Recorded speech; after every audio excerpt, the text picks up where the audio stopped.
Hello बच्चों, चलिए अपने प्रश्न को पढ़ते हैं। इसमें लिखा है कि त्रिज्या r की एक वृत्ताकार डिस्क जो अपनी अक्ष के परितः कोणीय वेग ओमेगा से घूम रही है। तो डिस्क का अपनी अक्ष के परितः जो जड़त्व आघूर्ण है बच्चों, वो I है। तो डिस्क के किनारे पर द्रव्यमान m का एक भारी कण वो धीरे से रख दिया जाता है। अब निकाय का कोणीय वेग कितना हो जाएगा। तो बच्चों पहले निकाय का कोणीय वेग ओमेगा था, और अब कितना हो जाएगा बच्चों, ये पूछा जा रहा है। चार विकल्प दिए गए हैं बच्चों इसमें।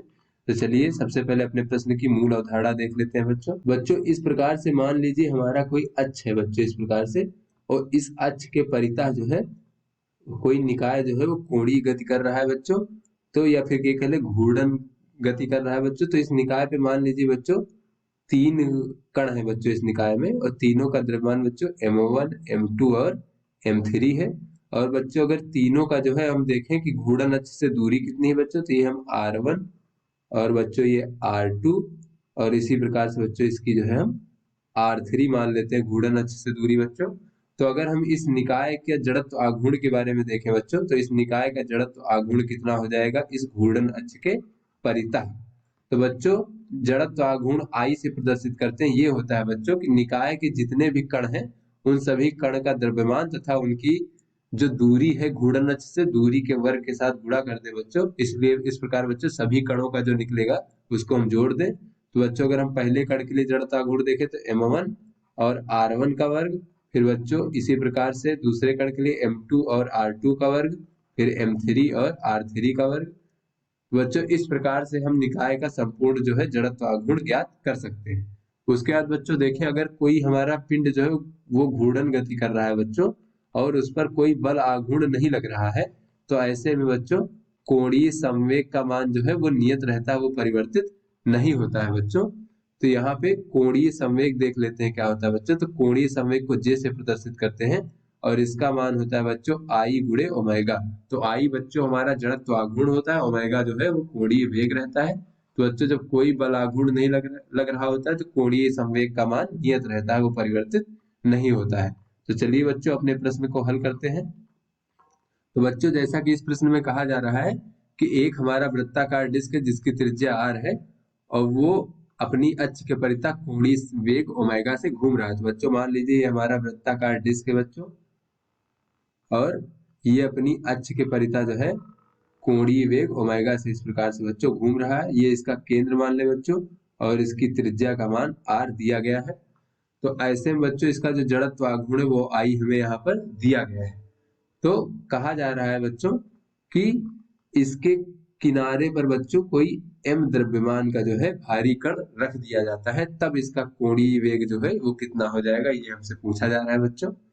तो यहाँ पर अगर हम देखें बच्चों, तो हमारा कोणीय संवेग वो संरक्षित रहेगा, यानी कि ये जो m द्रव्यमान वो रखने के पहले जो कोणीय संवेग था और बाद का कोणीय संवेग दोनों नियत रहेगा बच्चों।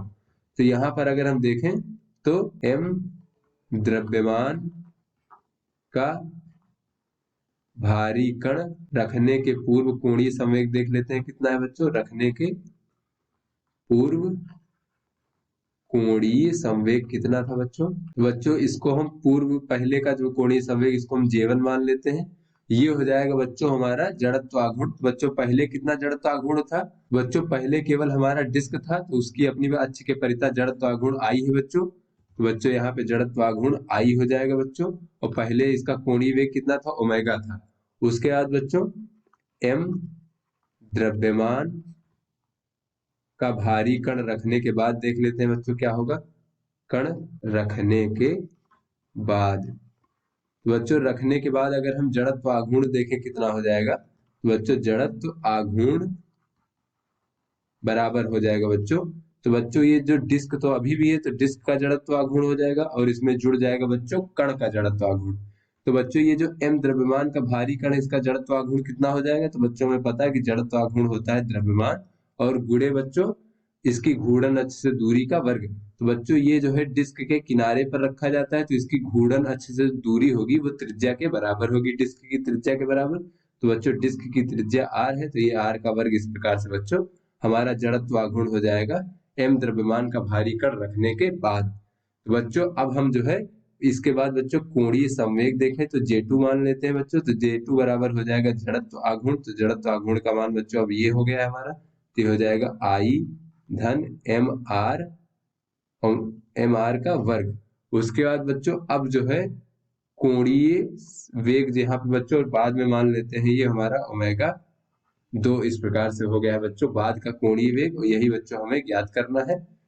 तो बच्चों यहाँ से हम देखें कि कोणीय संवेग का मान समान रहेगा बच्चों, तो J1 और J2 का मान आपस में बराबर रहेगा। तो यहाँ लिख लेते हैं J2 बराबर J1। तो बच्चों J2 का मान हमने देखा I धन mr का वर्ग, और ओमेगा 2 क्या है बच्चों, रखने के बाद का कोणीय वेग है।